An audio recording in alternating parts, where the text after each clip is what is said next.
दोस्तों स्वागत है आप सभी का हमारे एक नए वीडियो में। और दोस्तों आज हम बात करने वाले हैं अभी कल की न्यूज़ है।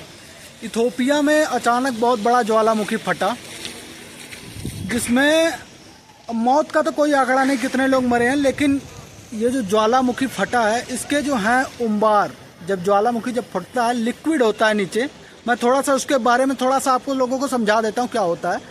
दरअसल जो नीचे जो हमारी परत है, पृथ्वी जो ऊपरी परत है और उसके नीचे कई सारी परतें हैं, जब इसमें हलचल होती है ना तो ये लिक्विड के रूप में जो अंदर का मटेरियल होता है ये बाहर आता है। उसमें कुछ भी हो सकता है, जैसे पत्थर हो सकता है, लोहा हो सकता है, कुछ भी बाहर आ सकता है।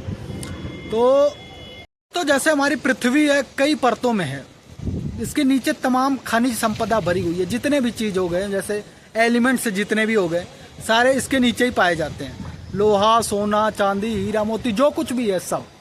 तो ये जब परत हिलती है आपस में तो ये लिक्विड फॉर्म में बहुत ज़्यादा गर्म हो जाती है, बहुत ज़्यादा। ये जब लिक्विड जब ऊपर आता है ना तो एक ज्वालामुखी का रूप ले लेता है। अब डिपेंड ये करता है कि ये कितना बड़ा है। अगर ज़्यादा बड़ा होता है तो इसके उम्बार जो होते हैं बहुत ऊपर तक जाते हैं, बहुत ज़्यादा ऊपर।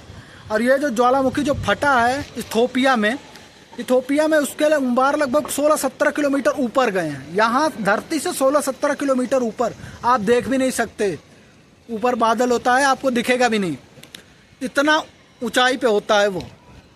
दोस्तों ये जो अब दोस्तों इसका हम नुकसान समझते हैं कि नुकसान क्या है, इससे नुकसान क्या हो सकता है। हालांकि नीचे की संपदा अगर कोई बाहर आ रही है तो नुकसान क्या है, नुकसान मैं आपको थोड़ा सा समझाता हूँ। उस जो नीचे के धुएं होते हैं ना, बहुत गंध होती है उसमें, गंध, सल्फर बहुत बुरी तरह से गंध, मैंने सल्फर देखा है और उसकी बहुत बुरी गंध आती है। नीचे से सल्फर निकलता है, उसके धुएं में सल्फर होता है जो आपके सीधा फेफड़े में बैठेगा और आपका सांस जो है रोक देगा। वो इसलिए खतरनाक होता है। और उसकी जो है 3000 डिग्री सेल्सियस उसका टेम्परेचर होता है। लावा बन के बाहर निकलता है, जो थोड़ा बहुत निकलेगा, नीचे से निकलेगा, फिर ऊपर उसके आएगा, फिर निकलेगा, फिर ऊपर आएगा। जैसे जो हल्का फटा वो तो चलो ठीक है, थोड़ा थोड़ा निकल रहा है ज्वालामुखी, वहाँ का लोग क्षेत्र खाली कर देंगे, कोई दिक्कत नहीं। लेकिन अगर ज़्यादा दूरी में फैला फिर वो बहुत नुकसान करता है। आप लोग न्यूज़ में देख सकते हैं, यूट्यूब पर सर्च कर सकते हैं कि कैसे हुआ था।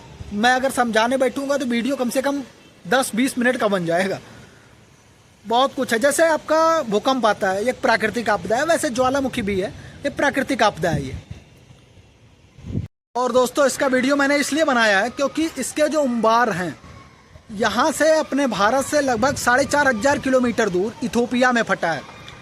लेकिन इसके जो धुएं हैं ये अपने भारत के कुछ राज्यों में देखे जा सकते हैं, जैसे पंजाब, राजस्थान, गुजरात, इन सब राज्यों में देखे जा सकते हैं उसके धुएं।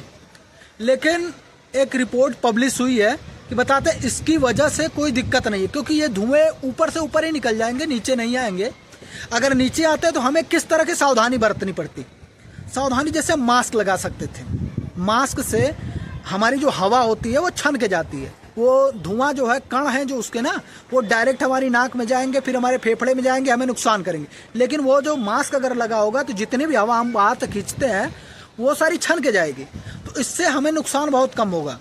तो अगर आप चाहें, अगर इस राज्यों में हैं तो मास्क लगा सकते हैं, वैसे कोई दिक्कत नहीं है। अगर नहीं लगाएंगे तब भी, अगर ऐसा कुछ होता है तो सरकार ज़रूर सबको न्यूज़ में दे देगी कि तुरंत आप लोग मास्क ज़रूर लगाएं। लेकिन ऐसा कुछ है नहीं, मेरे हिसाब से ऐसा कोई खतरा नहीं है, क्योंकि सरकार सचेत है, कुछ ऐसा होने वाला नहीं है। लेकिन तब भी हमें सावधान रहने की ज़रूरत है। उसके आसपास के जितने भी लोग होंगे उनके लिए तो बहुत खतरा है। पहला नंबर तो उनके सांस लेने से फेफड़े में जाएगी हवा और उससे परेशानी उनको हो सकती है।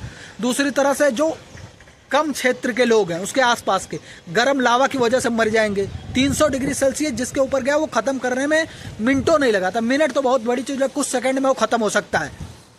तो ये चीज़ें हैं।